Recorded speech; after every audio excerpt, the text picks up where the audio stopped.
నమస్కారం I dream ప్రేక్షకులకు స్వాగతం. సాధారణంగా జాతక దోషాలు అని చెప్తూ ఉంటారు, నవగ్రహ దోషాలని చెప్తూ ఉంటారు, వాస్తు దోషాలని, ఇలాంటివి మనం ఎక్కువగా వింటూ ఉంటాం. అయితే వీటి పరిహారాల కోసం కొందరు డబ్బులు కూడా ఎక్కువగా వెచ్చిచ్చేస్తూ ఉన్నారు. వాళ్ళ దగ్గర లేకపోయినా కూడా డబ్బులు పోగొట్టుకుంటున్న అమాయకులు కూడా ఉన్నారనే చెప్పాలి.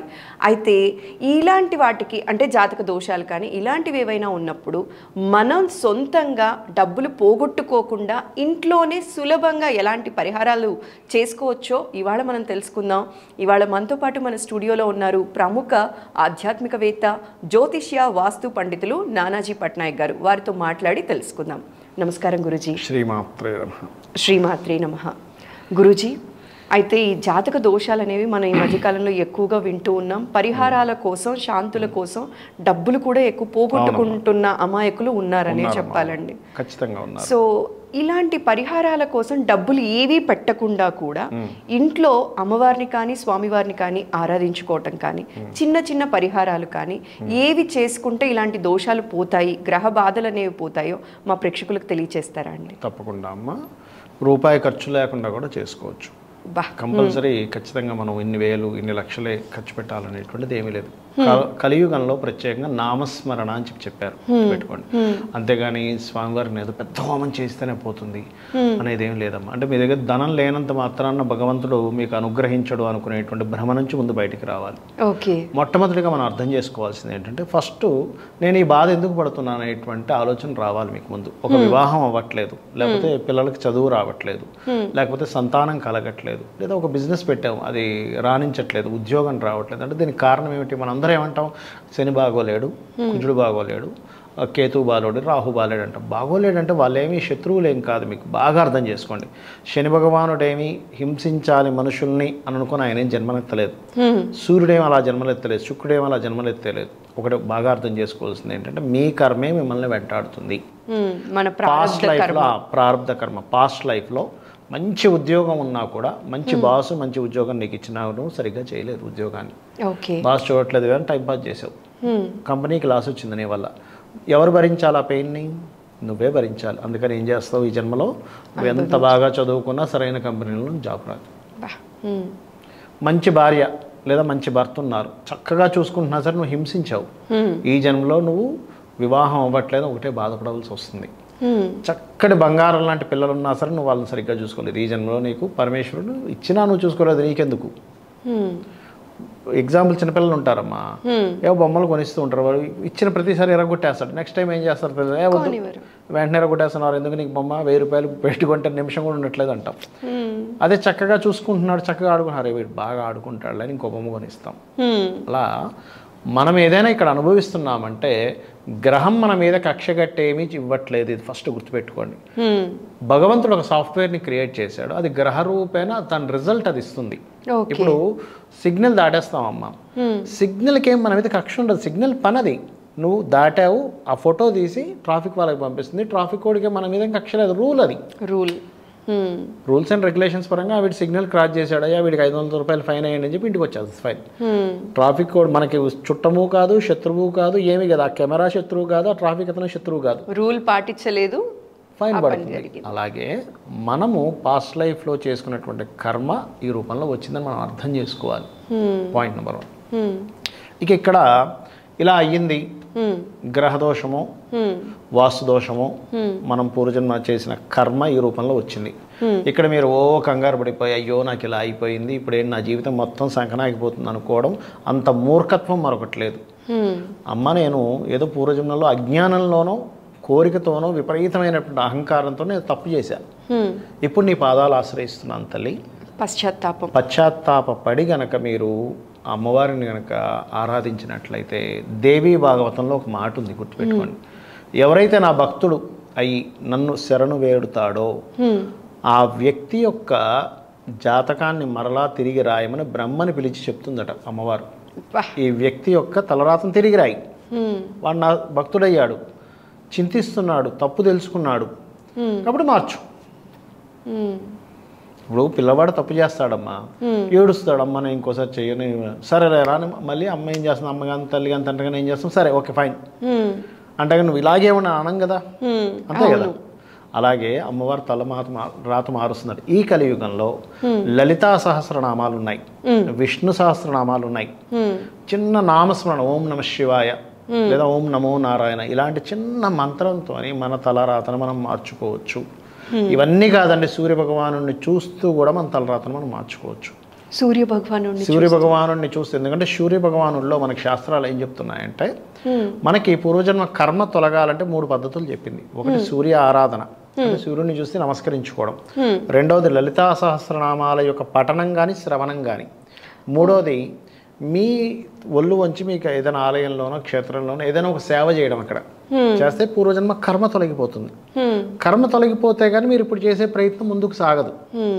దీనికి లలితా సహస్రనామాల్లో రకరకాల నామాలు ఉన్నాయి. ఇప్పుడు ఉద్యోగం రావట్లేదు, ఓం శ్రీమాత శ్రీ మహారాజ్ని శ్రీమత్ సింహాసనేశ్వరి చేసుకోవచ్చు. ఆ 3 మాత్రమే, శ్రీమాత శ్రీ మహారాజ్ని శ్రీమత్ సింహాసనేశ్వరి, లేదా ఓం మాణిక్య ముకుటాకార జానుద్వయ విరాజిత అనేటువంటి నామస్మరణ చేసుకోవచ్చు. మాణిక్య ముకుటాకార అని కూడా అంటూ ఉంటారు. మాణిక్య ముకుటాకార జానుద్వయ విరాజిత. లేదా మనకి వ్యాపారంలో లాభాలు రావాలి అనుకుంటున్నాం, ఎన్నో ప్రయత్నాలు చేసేస్తున్నాం. ఎన్ని ప్రయత్నాలు చేస్తున్నా లాభాలు రావట్లేదు. ఎంత మంచి నాణ్యతమైనటువంటిది తీసుకొచ్చినా రావట్లేదు. అంటే దాని అర్థం ఏమిటి? ఇతనికి వ్యాపారం యోగం ఉండేటువంటి ఏదైతే బుధగ్రహం ఇవ్వాలో, లాభస్థానం ఏదైతే ఇవ్వాలో అది లాభస్థానం బలంగా లేదు. అలాంటప్పుడు లలితా సహస్రనామాలు చెప్పినటువంటి నామం ఏమిటి అంటే ఓం ఇంద్రగోప పరిక్షిప్త స్మరతూనా భజంగిక అనేటువంటి నామం. ఇంద్ర శబ్దం అక్కడ ఎక్కడొచ్చింది, ఎప్పుడైతే ఇంద్ర శబ్దం పడిందో అన్నీ వాళ్ళకి సిద్ధిస్తాయి ఆటోమేటిక్గా. ఇంద్రగోప పరిక్షిప్త అంటే ఇంద్రుడు గోప్యంగా, అంటే ఇంద్రుడు రక్షింపబడేటువంటి, అంటే ఆర్ద్ర పురుగులు అంటారు. ఆర్ద్ర పురుగులను ఇంద్రుడు రక్షిస్తూ ఉంటాడట.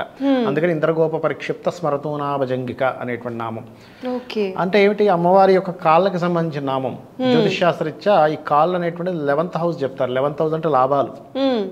ఇంద్రుడు శబ్దం వచ్చింది, లాభ శబ్దం వచ్చింది. ఆ లాభ సంబంధించిన కారకత్వం అక్కడ వచ్చింది. అందుకని ఏంటి, అది చేసుకుంటే లాభాలు వస్తాయి ఆటోమేటిక్గా. అదేవిధంగా ఫైనాన్షియల్గా ఇబ్బంది ఉంది, దానికి 3 చాలా ఉన్నాయి, 3 చెప్తాను చూడండి. ఒకటి ఓం సంపత్కరీ సమారూఢ సింధుర వ్రజ సేవితాయై నమః ఒకటి. లేదు రెండవది ఓం ధర్మాధ్యక్ష ధనాధ్యక్ష ధనధాన్య వివర్ధిని అయి నమః. ఓం నవవిద్రమ బింబశ్రీ న్యక్కారి రథచ్చద. ఈ 3ట్లో ఏ నామం చేసుకున్నా మీకు ఫైనాన్షియల్ గ్రోత్ పెరుగుతుంది. మీరు అనొచ్చు ఏమంటే నేను ఏ పని పాటు చేయకుండా ఇంట్లో కూర్చుంటాను, నామాలు చేసుకుంటూ కూర్చుంటానంటే ఎక్కడా రాదు. గుర్తుపెట్టుకోండి. ఎందుకంటే ఒకటే గుర్తుపెట్టుకోండి, మీ ప్రయత్నం మీరు చేస్తూ అయినా రావట్లేదు అన్నప్పుడు భగవత్ అనుగ్రహం ఇది. నా ప్రయత్నం నేను ఏమీ చేయను, ప్రయత్నం కూడా భగవంతుడే. ఇక్కడ మనం అర్థం చేసుకోవాల్సింది ఏంటంటే ప్రయత్నం చేయడానికి మనకు ఉండే శక్తి కూడా భగవంతుడే. ఇప్పుడు ఇక్కడ షూటింగ్ ఉందమ్మా, మీరు వచ్చారు, మీరు ఇంట్లోనే కూర్చొని నాకు షూటింగ్ అవ్వాలంటే అవుతుందా? అవ్వదు. మీరు తయారవ్వాలి, చక్కగా బైకో కారో ఏదో దాని మీద ఇక్కడికి రావాలి. ఏ బస్సో కారో మీ ఎంఎంటీఎస్ ఏదో పట్టుకొని, నేను ఏదో పట్టుకొని రావాలి. నేను ప్రయత్నం చేయాలి. నేను ఏ ప్రయత్నం చేయాలి? ఇంట్లో కూర్చుంటాను, నాకు షూటింగ్ అవ్వాలి, ఐ డ్రీమ్ వాళ్ళతో నేను అనుకున్న అవ్వదు, మీరు అక్కడ కూర్చున్నా అవ్వదు. ఒక ప్రయత్నం చేసి ఇక్కడ కూర్చున్నాం కాబట్టి భగవంతుడు అనుగ్రహిస్తాడు ఇక్కడ. అలాగే వివాహం అవ్వట్లేదు అనుకోండి, ఓం కామేశబద్ధ మాంగళ్య సూత్ర శోభిత కందరాయై నమః. ఒకవేళ వివాహం అయ్యి వాళ్ళ జీవితం సరిగ్గా సాగట్లేదు, అన్యోన్య దాంపత్యం గురించి శివకామేశ్వరంకస్త శివాస్వాధీన వల్లభాయై నమః. ఈ రకంగా అంటే శాస్త్రంలో 1, 2 కాదు, చాలా రకాలు చెప్పారు. ఒక్కొక్క నామానికి ఒక్కొక్క అర్థము, దానికి ఉండేటువంటి ఫలితం. అయితే ఇక్కడ మనం అర్థం చేసుకోవాల్సింది ఏమిటంటే అది కేవలం నామం కాదు, అమ్మవారే నామరూపంలో ఉంది. అమ్మవారు నామరూపంలో ఉంది, ఆ నామాన్ని నేను స్మరిస్తున్నాను, అది అర్థం చేసుకోవాలి. అలా గనక చేసినట్లయితే ఖచ్చితంగా, అంటే ఏంటంటే ఇంకెక్కడ 1% కూడా డౌట్ ఉండకూడదు. నేను నామం చేస్తున్నా అవుతుందంటారా, నానాజీ పట్నాయకర్ అన్నారు, లేకపోతే ఇంకొరెవరో గురువు గారు చెప్పారు, ఇది అవుతుందంటారా అని అనుకుంటే అది అవ్వదు. గుర్తుపెట్టుకోండి, అమ్మవారిని పూర్తి శరణాగతితో ₹1 ఖర్చు పెట్టకుండా ఈ నామాలు చదువుకుంటే చేసుకోవచ్చు. దీనికి ఖర్చే ఉంది చెప్పండి? అంటే దీనికి ఖర్చే ఉంది? మీకు కూర్చొని చక్కగా చేసుకుంటున్నాము, పూజ గదిలో కూర్చొని, అమ్మ నేను తప్పు చేశాను, నా దగ్గర డబ్బులు లేవు, ఏమీ చేయడానికి లేదు, కనీసం దీపం పెట్టడానికి కూడా నాకు డబ్బులు లేవు, కానీ నేను నిన్ను భక్తితో స్మరిస్తున్నాను, ఈ నామం చేసుకుంటున్నాను, నా ప్రయత్నం నేను చేస్తున్నాను, అయిపోతుంది. ఇంకా అందులో డౌట్ లేదు.